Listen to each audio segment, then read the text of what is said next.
Hello guys. जैसा कि हमने लास्ट एपिसोड में देखा था कि जिंगी एंड लियाओ जी के साथ में रह के योयो एक काफ़ी ज़्यादा पावरफुल पर्सन बन चुका था और उसके बाद फिर उसने दो सोर्ड्स को भी हासिल कर लिया होता है। फिलहाल इस एपिसोड की स्टार्ट होती है एंड हम देखते हैं योयो के फ्रेंड श्याओ को, जो कि फ़िलहाल अब बहुत ही ज़्यादा बुरी कंडीशन में आ चुका था। वो लोगों के घर पे जा रहा होता है और सभी से कुछ फूड मांग रहा था। काफ़ी दिनों से उसने कुछ नहीं खाया था और अब उसकी हालत ख़राब हो चुकी थी। ये सब कुछ करने में उसे काफ़ी ज़्यादा शर्म भी आ रही होती है, लेकिन वो कर भी क्या सकता था। लोग उसे बहुत ही बुरे तरीके से डांट लगाकर उसे अपने घर से भगा रहे होते हैं, लेकिन उस सब के बावजूद भी वो एक डोर पे एक बार फिर से नॉक करता है और कहता है कि प्लीज़ मिस, मुझे खाने के लिए कुछ दे दीजिए, मैंने बहुत दिनों से कुछ नहीं खाया है। जिसके बाद वो लेडी कहती है कि तुम एक बार फिर से आ गए, क्या तुम्हें बिल्कुल भी शर्म नहीं आती। जिसके बाद वो कहती है कि एक मिनट रुको एंड हम देखते हैं कि वो अपने घर के अंदर जाके वहाँ पे कुछ फूड फेंक के दे देती है उसे। जिसके बाद श्याओ यहाँ पे उसके लिए भी उस लेडी को थैंक्स करता है और फिर अपनी उसी काफ़ी ज़्यादा ख़राब हालत में जाके उसी फूड के पास बैठ गया था। वो तुरंत ही कुछ खाना उठा के खाने लग जाता है और उसके बाद कुछ बचा हुआ अपने बास्केट के अंदर भी डाल लेता है वो। जिसके बाद हम देखते हैं कि श्याओ अपनी उसी स्टिक की हेल्प लेते हुए उस जगह से निकल के जा रहा होता है, लेकिन तभी वो नोटिस करता है कि यहाँ पे वही लोग फिलहाल प्रैक्टिस कर रहे हैं जो कि कभी उसके फ्रेंड योयो को बुली किया करते थे। श्याओ की हालत इतनी ज़्यादा ख़राब देख के उन लोगों को एक और चांस मिल जाता है, क्योंकि श्याओ जब बिल्कुल ही ठीक था लोग बुली नहीं कर पाते थे योयो को। जिसके बाद यहाँ पे श्याओ निकलने की कोशिश कर रहा होता है, लेकिन तभी वो बंदा उसे रोक लेता है और कहता है कि तुम तो श्याओ हो ना, तुम काफ़ी ज़्यादा एरोगेंट हुआ करते थे जब तुम ठीक थे।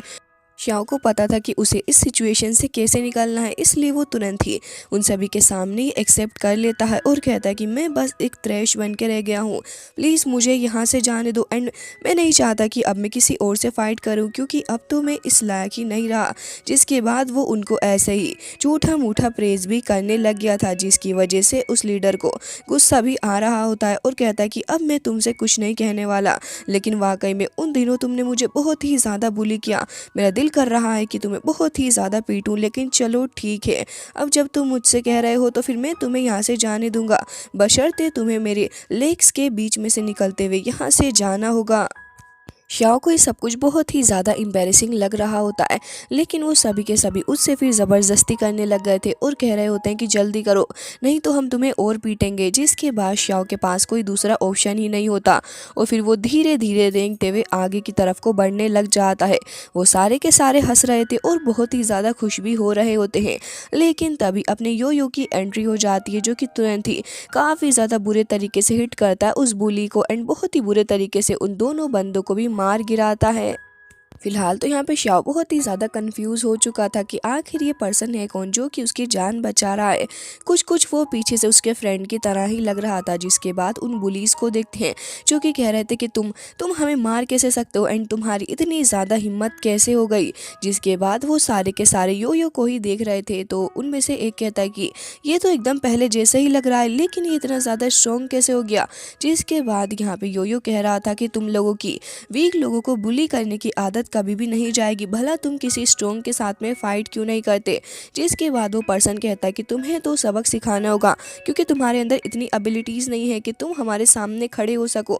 जिसके बाद वो तुरंत ही उसको हिट कर देता है एंड हम देखते हैं कि यहाँ पे योयो बहुत ही बुरे तरीके से पहले उसको मारता है और फिर उसके बाद जब वो दोनों ही बंदे भी आ गए थे तो फिर उन्हें भी वो अच्छे से धोने लग गया था। उन तीनों की ही हालत ख़राब हो चुकी थी, लेकिन योयो जो कि पहले से बहुत ही ज़्यादा स्ट्रॉन्ग हो चुका है, वो तीनों को एक साथ ही मार रहा होता है एंड फिर उसके बाद वो कुछ ही देर के अंदर उन तीनों का सफाया बहुत ही बुरे तरीके से करता है। वो तीनों बहुत ही ज़्यादा घबरा चुके थे, इसलिए तुरंत ही योयो को आगे बढ़ता देख वो सभी वहाँ से भाग जाते हैं। जिसके बाद हम देखते हैं योयो को, जो कि तुरंत ही भागते हुए अपने फ्रेंड श्याओ के पास में आ गया था और फिर तुरंत ही उसको उठा लेता है। जिसके बाद वो कहता है कि अब तो ऑलमोस्ट एक साल हो गया है तुमसे मिले हुए, तुम ठीक तो हो। ये सीन यहीं पे कट हो जाता है एंड हम देखते हैं कि दोनों ही जंगल के अंदर एक स्टोन से ही लगे हुए बैठे हुए थे, जहाँ पे श्याओ बताने लग जाता है कि इतना सब कुछ मेरे साथ में हो गया। वैसे तो मैंने तुम्हें ढूंढने की बहुत सारी कोशिश की, पर अफसोस में तुम्हें ढूंढ नहीं पाया। जिसके बाद यो पूछने लग जाता है कि ज़रा मुझे बताओ कि आखिर तुम्हारे साथ में सिचुएशन हुई कैसे और इसका जिम्मेदार कौन है। तभी शाओ बताने लग जाता है कि मैं बस किंग के पास में गया था ताकि तुम्हें ढूंढ सकूं, लेकिन जब मैं उसके पास गया एंड मैंने उससे काफ़ी सारी विनती भी करी कि कैसे भी करके मेरे फ्रेंड को ढूंढ लो, तब उसने बहुत ही ज़्यादा एरोगेंटली बिहेव किया। उसने अपनी पावर का इस्तेमाल किया मेरे ऊपर, जिसके बाद उसने मुझे धमकी देते हुए भी कहा कि ये सब कुछ बहुत ही ज़्यादा अनप्लेजेंट है एंड ये सोचना कि मैं तुम जैसे लोगों की जान बचाऊंगा। तुम्हें नहीं लगता कि मेरे पास इससे ज़्यादा बड़े बड़े काम हैं, और तुम्हारी हिम्मत भी कैसे हो गई मेरे सामने ही सब कुछ कहने की। जिसके बाद वो बहुत ही ज़्यादा भड़क रहा था और फिर एक काफ़ी ज़्यादा स्ट्रॉन्ग अटैक के साथ में वो शाओ की लेग के ऊपर अटैक कर देता है, जिसकी वजह से शाओ बहुत ही ज़्यादा दूर जाके गिरता है एंड अब तो वो अपनी लेग के साथ में भी और ज़्यादा डिसेबल हो चुका था। पहले से शाओ ने अपना हाथ खो दिया था और अब लेग, इस वजह से वो बहुत ज़्यादा बुरा फील कर रहा था। लेकिन किंग अभी भी उसको यही कहता है कि आज के बाद मेरे सामने आने की कोशिश मत करना, वैसे मैं क्यों ना तुम्हें मार ही दूँ, यही तुम्हारे लिए सबसे ज़्यादा अच्छा रहेगा, क्योंकि इस तरीके से जीने से तो अच्छा यही है कि तुम मारे ही जाओ।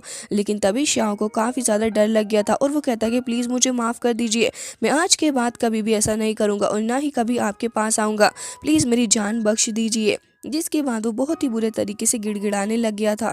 तो वहाँ पे किंग को तरस आ जाता है उसके ऊपर और कहता है कि ठीक है, जा सकते हो अब तुम यहाँ से। जिसके बाद यहाँ पे शाओ प्रेजेंट में सारी की सारी बातें बता रहा था कि जब से मैंने अब तक सरवाइव तो कर लिया, लेकिन मैं सिर्फ तुम्हें ही ढूंढ रहा था। और उस वक्त मैंने ये भी रियलाइज़ किया कि पहले जब तुम इतने बुरे तरीके से डिसेबल थी और तुम्हारी बोन्स वर्क नहीं करती थी, तब तुम्हें कैसा फील होता होगा। एंड उस समय तो मैंने भी तुम्हारी काफ़ी बार इंसल्ट भी की थी, है ना। लेकिन यहाँ पे यो को ये सारी ही बातें सब बेकार की लग रही होती हैं, क्योंकि उसे इस समय फिक्र हो रही थी शाओ की। और कहता है कि मैं भी यहाँ से चला गया था, मुझे लाओ जी नाम के एक टीचर मिले एंड उनके भाई भी, उन्होंने मुझे फाइटिंग में काफ़ी अच्छे से ट्रेन किया और उन्हीं की वजह से मैं इतना ज़्यादा स्ट्रॉन्ग हो पाया हूँ। काफ़ी बार मरने के बाद मुझे ये लाइफ मिली है। जिसके बाद वो अपनी स्वॉर्ड को भी टच करने लग जाता है। तो शाओ कहता है कि ये तो बहुत ही अच्छी बात है कि अब तुम स्ट्रॉन्ग हो चुके हो। इसके बाद वो स्काई की तरफ को हाथ करते हुए कहता है कि तुम्हें क्या लगता है कि जो बिगेस्ट स्टार है क्या ये मेरे फादर होंगे। तभी योयो कहने लग जाता है कि हाँ, और उनके पास में मेरी सिस्टर भी हैं, देखो ज़रा दोनों कितने ज़्यादा चमक रहे हैं। जिसके बाद शाओ उदास हो गया था और कहता है कि ये सब कुछ कितना ज़्यादा बुरा है, अपने हाथ पैरों के बिना जीना कितना ज़्यादा दर्दनाक होता है। जिसके बाद वो कहता है कि मैं तो अडल्ट फेस्टिवल के अंदर पार्ट लेने वाला था, लेकिन अब मुझे नहीं लगता कि ऐसा हो पाएगा।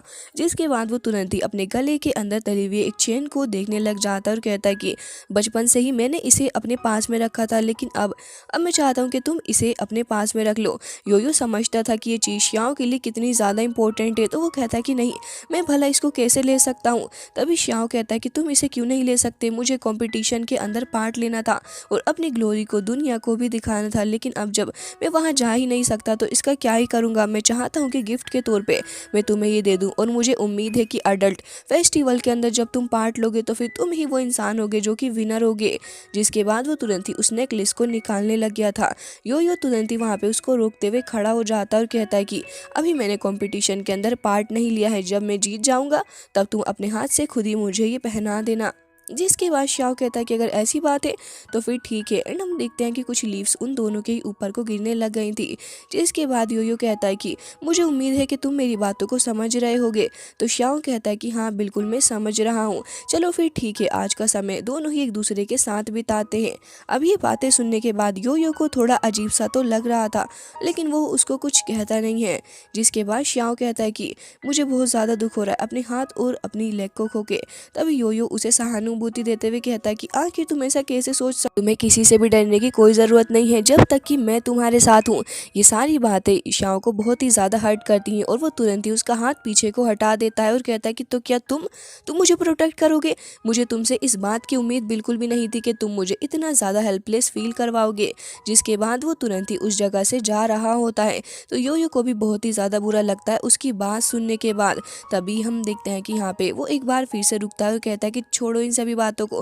ठीक है चलो फिर आज की रात साथ में स्पेंड करते हैं, क्योंकि उसके बाद मुझे अपने रास्ते के लिए निकलना है।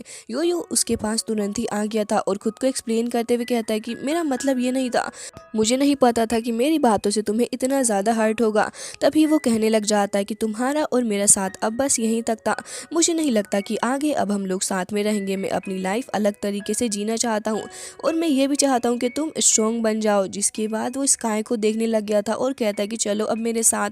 तभी हम देखते हैं कि यो खुश होते हुए उसके साथ ही आगे को बढ़ने लग गया था। अब रात काफ़ी हो जाती है तो दोनों ही दोस्त सो रहे होते हैं, जहाँ पे यो बेख्याली में ही सो रहा था। लेकिन तभी हम देखते हैं कि शाओ वो जाग रहा होता है और फिर तुरंत ही उठ के बैठ गया था।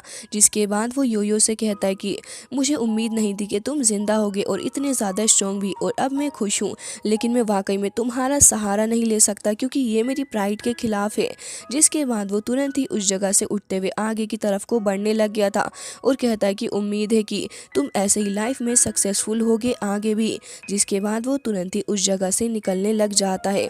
सीन कट हो जाता है एंड हम देखते हैं एक हॉल को, जहाँ पे कुछ बैटल स्टार्ट होने वाली थी। फिलहाल तो ये बैटल होती है अडल्ट फेस्टिवल की, जहाँ पे हर साल ही काफ़ी सारे यंग असुराज आते हैं पार्ट लेने के लिए। एंड जो भी इसके अंदर विनर होता है उसे एक नया नाम दिया जाता है और सारे के सारे लोग भी उसे अप्रूव करते हैं।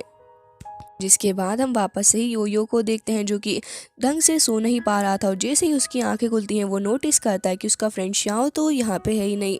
जिसके बाद वो तुरंत ही उसे आवाज़ लगाते हुए थोड़ा बहुत इधर आधर देखने लग जाता है, लेकिन शाओ का कुछ पता नहीं चल रहा था। सुबह हो जाती है यो को ढूंढते हुए, लेकिन शाओ अभी भी नहीं मिल रहा था। तभी वो नोटिस करता है कि कुछ लोग शाओ के ही बारे में बातें कर रहे हैं एंड कहते हैं कि किंग ने उसकी लेग को उसके बॉडी से ही अलग कर दिया और पहले से ही उसके पास उसका हाथ नहीं था और अब तो उसने खुद ही अपने आप को डेथ के मुंह में डाल दिया। ये सारी बातें सुनने के बाद यो को कुछ भी नहीं समझ आ रहा था।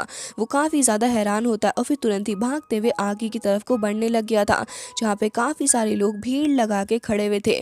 हम देखते हैं कि यहाँ पे वो भागते हुए आगे जा रहा होता है, जहाँ पे सारे ही लोग उसको साइड देते हैं। एंड हम देखते हैं कि एक पॉइंट पे आके उसके कदम खुद ही रुक गए थे, क्योंकि वो देखता है कि उसके सामने शाओ वो बहुत ही बुरी हालत में उस जगह से लटका पड़ा है एंड अब उसकी डेथ हो चुकी है। ये सब कुछ देख के उसे बहुत ही ज़्यादा गुस्सा आ रहा होता एंड वो पास्ट की बातें याद कर रहा था, जहाँ पे शाओ एंड उसका बॉन्ड हमें देखने को मिलता है कि शाओ हमेशा ही कैसे उसकी मदद किया करता था। एंड रात में भी उसने यही कहा था कि उसे अपनी लाइफ में किसी की मदद की ज़रूरत नहीं है, क्योंकि वो अपनी लाइफ पूरी प्राइड के साथ में जीना चाहता है। ये सारी बातें सोचने के बाद यो रोने लग जाता है अपने फ्रेंड को याद करके। एंड हम देखते हैं कि रोप काटते हुए वो तुरंत ही उसको पकड़ लेता है। जिसके बाद वो अभी भी रो रहा था और कहता है कि तुम्हें इतना सब कुछ करने की कोई ज़रूरत नहीं थी, ये तुमने क्या है या फिर तुम्हारे साथ ये सब कुछ किसी ने करा हुआ है। जिसके बाद वो तुरंत ही उसके पेंडेंट को पकड़ लेता है और कहता है कि जिसने भी सब कुछ किया है मैं उसे छोड़ूंगा नहीं। और फिर बहुत ही ज़्यादा रोने लग गया था ये कहते हुए कि तुमने हमेशा अपनी लाइफ डिग्निटी के साथ ही जी है। जिसके बाद ये सीन कट हो जाता है एंड हम देखते हैं यो को, जो कि खंडर पड़ी हुई जगह पे आ गया था। वो बहुत ही ज़्यादा उदास होता है, इस दुख से बाहर नहीं आ पा रहा था। तभी शाओ, जो कि उसकी इमेजिनेशन में था, कह रहा होता है कि तुम्हें अपने बारे में इतना बुरा फील करने की ज़रूरत नहीं है, मेरी डेथ का रीज़न तुम नहीं हो, ये सब कुछ मैंने खुद से ही किया है एंड मुझे नहीं लगता कि इससे ज़्यादा बेटर कुछ हो सकता था मेरे लिए, क्योंकि मैं कभी भी अपनी लाइफ ऐसे नहीं जीना चाहता था। यो अभी भी खुद को ही जिम्मेदार ठहरा रहा था और वो बहुत ही ज़्यादा उदास हो रहा था। तभी वहाँ पे उसकी सिस्टर भी आ जाती है और कहती है कि आखिर तुम एक बार फिर से कैसे टूट सकते हो, काफ़ी मुश्किलों के बाद तुमने खुद को स्ट्रॉन्ग बनाया था और इतनी आसानी से कैसे हार मान रहे हो तुम। तभी यो अपना सर पकड़ के रोने लग गया था और कहता है कि नहीं हो पा रहा है मुझसे और ना ही मैं इतना स्ट्रॉन्ग हूँ। जिसके बाद उसकी सिस्टर कह रही होती है कि नहीं, तुम बस खुद को गलत समझ रहे हो, आखिर तुमने इतनी ट्रेनिंग ही क्योंकि जब तुम्हें खुद को इसी तरीके से रखना था तो। जिसके बाद हम देखते हैं कि यहाँ पे लाओ जी भी आ चुके थे, जो कि उसको यही समझा रहे होते हैं कि तुम बहुत ही ज़्यादा स्ट्रांग हो, लेकिन खुद को वापस से उन्हीं डार्कनेस के अंदर ले जाने से बेटर होगा कि तुम उठो एंड फाइट करो और सबको प्रूफ कर दो कि आखिर तुम हो क्या चीज़, अपने गुस्से को काम में लेकर आओ। ये सारी बातें सुनने के बाद यो को वापस से गुस्सा आने लग गया था और कहता है कि मुझे अब गुस्सा आ रहा है, बहुत ही ज़्यादा गुस्सा। जिसके बाद हम देखते हैं कि जिंगी भी आ गए थे और उसे कहते हैं कि अपने गुस्सा दिखाओ सभी को और ये प्रूफ कर दो कि कि आखिर तुम हो क्या चीज़, सारे के सारे लोग तुमसे डरने चाहिए। जिसके बाद यहाँ पे योयो खड़ा हो गया था और कहता है कि हाँ, सारे के सारे लोगों को मुझसे डरना होगा और अब मैं उन्हें दिखाऊंगा कि आखिर मेरा गुस्सा क्या चीज़ है। जिसके बाद वो अपनी सोर्ड लेके तुरंत ही रेडी हो जाता है। सीन कट हो जाता है एंड अब हम देखते हैं उसी जगह को जहाँ पर अडल्ट फेस्टिवल होने वाला था। यहाँ पे काफ़ी सारे यंग असुरास आए हुए थे और वो सारे के सारे बहुत ही ज़्यादा एक्साइटेड लग रहे होते हैं। योयो भी इस जगह पे आ गया था और वो बहुत ही ज़्यादा गुस्से में लग रहा होता है। तभी हम देखते हैं उन बुलीज को जो कि एक बार फिर से वहाँ पे आ चुके थे। योयो की तरफ को देखते हुए कहते हैं कि अरे तुम यहाँ पे क्या कर रहे हो, चलो अच्छा ही हुआ कि तुम यहाँ पे आ गए, क्योंकि अब हम तुमसे फाइट करके तुम्हें बता देंगे कि आखिर तुम कितने बड़े लूजर हो और एक डरपोक भी। जिसके बाद वो तीनों के तीनों उसके सामने आके खड़े हो गए थे और कहते हैं कि अब तुम मरने के लिए तैयार रहना। लेकिन तभी योयो एक ईविल स्माइल देता है और हंसते हुए कहता है कि हाँ, मैं इंतज़ार करूंगा एंड मैं तुम्हें दिखाना चाहता हूँ कि आखिर मेरे अंदर कितनी पावर है और मुझ में कितना ज़्यादा गुस्सा भरा हुआ है। जिसके बाद हम देखते हैं कि सारे के सारे लोग उसी जगह पे आके खड़े हो गए थे और हम देखते हैं कि यहाँ पे एक एल्डर आके खड़े हो गए थे जो कि अपनी बेटी के साथ में वहाँ पे आए थे और कह रहे थे कि ऐसा लग रहा है कि आज का ये कंपटीशन बहुत ही ज़्यादा इंटरेस्टिंग होने वाला है। जिसके बाद वो तुरंत ही अपनी कुछ पावर का इस्तेमाल करते हुए आसपास खड़े हुए लोगों को देखने लग गए थे, जिनकी ऑरा को देख के वो समझ रहे होते हैं कि आखिर इनके अंदर फाइटिंग स्पिरिट कितनी ज़्यादा है। तभी उन्हें सब कुछ देख के काफ़ी ज़्यादा खुशी भी हो रही थी और कह रहे थे कि ये वाकई में इंटरेस्टिंग होगा। लेकिन तभी वो लड़की जो वहीं पर खड़ी हुई थी कहती है कि वाइट हेयर वो इसे देखकर बता सकते हैं कि आखिर ये फाइट के अंदर कब तक टिकेगा। जिसके बाद वो तुरंत ही उसकी तरफ को देखने लग गए थे, लेकिन उन्हें कुछ स्ट्रेंज लग रहा होता है। तभी वो लड़की कह रही थी कि आखिर मसला क्या है। तभी हम देखते हैं कि यहाँ पे योयो सबसे अलग ही दिख रहा था, उसकी वाइट स्पिरिट दिख रही होती है। तो वो मास्टर थोड़े आगे बढ़ते हैं और कहते हैं कि आखिर इस लड़के के साथ में मसला क्या है। मैं सभी की फाइटिंग स्पिरिट को देख सकता हूँ और ये भी पता लगा सकता हूँ कि आखिर कौन कितना ज़्यादा स्ट्रॉन्ग है, लेकिन इस लड़की को देख के तो मुझे कुछ पता ही नहीं चल रहा। जिसकी वजह से उस लड़की को देखते हैं जो कि थोड़ी खुशी लग रही थी, लेकिन वो एल्डर वो बहुत ही ज़्यादा गुस्से में आ चुके होते हैं और वो थोड़े परेशान भी लग रहे थे। जिसके बाद वो सभी से कहते हैं कि ठीक है, अब इस अडल्ट फेस्टिवल को स्टार्ट करते हैं। मैं आप सभी को बताना चाहूँगा कि आप में से सभी को एक दूसरे के साथ में फ़ाइट करनी है और लास्ट में जो भी इस जगह का विनर होगा, हमारे सारे के सारे लोग उसे बहुत ही ज़्यादा सम्मान देंगे। साथ ही साथ हम सभी घोषित करेंगे कि वो आप में से सबसे ज़्यादा स्ट्रॉन्ग है एंड हम उसे काफ़ी सारी अपॉर्चुनिटीज़ भी देंगे। जिसके बाद वो सब कुछ अनाउंस करते हुए कह रहे होते हैं कि ठीक है, अब बस फाइट स्टार्ट होने ही वाली है। लेकिन योयो जिसे बहुत ही ज़्यादा गुस्सा भरा हुआ था, वो अपने हाथों को भींच रहा होता और गुस्से से सभी को देख रहा था। भी हम कुछ और लड़कों को भी देखते हैं जो कि साइड में खड़े हुए थे और कह रहे होते हैं कि आखिर आज ये एल्डर इतने ज़्यादा परेशान क्यों लग रहे हैं, क्योंकि हमेशा तो ये काफ़ी ज़्यादा खुश होते हैं। आखिर मसला क्या है इनके साथ। जिसके बाद एल्डर अनाउंस करते हैं कि ठीक है, मुझे लगता है कि अब तुम्हें फ़ाइट स्टार्ट कर देनी चाहिए। जिसके बाद वो अभी भी काफ़ी ज़्यादा स्ट्रेस के साथ में योयो की ही तरफ को देख रहे थे। तभी उनमें से एक लड़का कहता है कि आखिर इस एल्डर के साथ में मसला क्या है एंड ये लगातार क्यों ही उस जगह को देख रहा है। तभी उसका फ्रेंड कहता है कि मुझे तो लगता है कि इन लोगों के बीच में कोई तो है। लेकिन तभी वो एकदम से शॉक हो गया था और अपनी बात को काटते हुए कहता है कि जरा उधर देखो। तभी हम देखते हैं योयो को जो कि तुरंत ही अपने पैर को जमीन पे पटकता है और उसके बाद काफी सारा ईविल ओरा रिलीज करता है वो। जिसके बाद सारे के सारे हैरान होकर उसी को देखने लग गए थे और उनमें से एक कहता है कि आखिर इस लड़की के साथ में क्या मसला है। लेकिन तभी योयो अपनी दोनों ही स्वॉर्ड को निकालते हुए उन्हें जमीन पे पटक देता है। उसकी बॉडी के अंदर से ढेर सारा ईविल ओरा रिलीज हो रहा था। वो काफी ज्यादा स्पीड के साथ में आगे बढ़ता है एंड उसे देख के कुछ समझ आ नहीं रहा था कि आखिर वो करने की कोशिश क्या करता है। वो पूरे ही ग्राउंड में घूमने लग गया था अपनी स्वॉर्ड के साथ एंड हम देखते हैं कि कुछ सेकंड बाद एल्डर एंड बाकी के सारे लोग उसे ही देखने लग गए थे। सब लोग बहुत ही ज़्यादा हैरान होते हैं एंड हम देखते हैं कि पहले एक बंदे के फेस के ऊपर एक कट लगता है, उसके बाद फिर दूसरा और फिर एक एक करके सारे के सारे लोग उसी जगह पे ढेर हो जाते हैं। इतनी सी देर में उसने सारे के सारे लोगों को मार दिया था, जिसे देख के वो लड़की तो शौक होती है, लेकिन वहाँ पे जितने भी लोग खड़े हुए थे वो सभी और भी ज़्यादा हैरान हो जाते हैं और फिर योयो की तरफ को देखते हुए कहने लग गए थे कि आखिर ये लड़का इतना ज़्यादा स्ट्रॉन्ग कैसे, क्या ये कोई ईविल है। जिसके बाद योयो को देखते हैं जो कि बहुत ही ज़्यादा गुस्से से उन सभी को मार के कह रहा होता है कि तुम में से कोई और भी यहाँ पर मौजूद है जिसे मेरे साथ में फाइट करनी है। जिसके साथ ही एपिसोड हो जाता है यहीं पे एंड। आई होप आपको पसंद आया होगा और इसका नेक्स्ट पार्ट भी आपको बहुत ही जल्दी देखने को मिलेगा हमारे ही चैनल पे। तो प्लीज़ चैनल को सब्सक्राइब ज़रूर से ही कर लेना।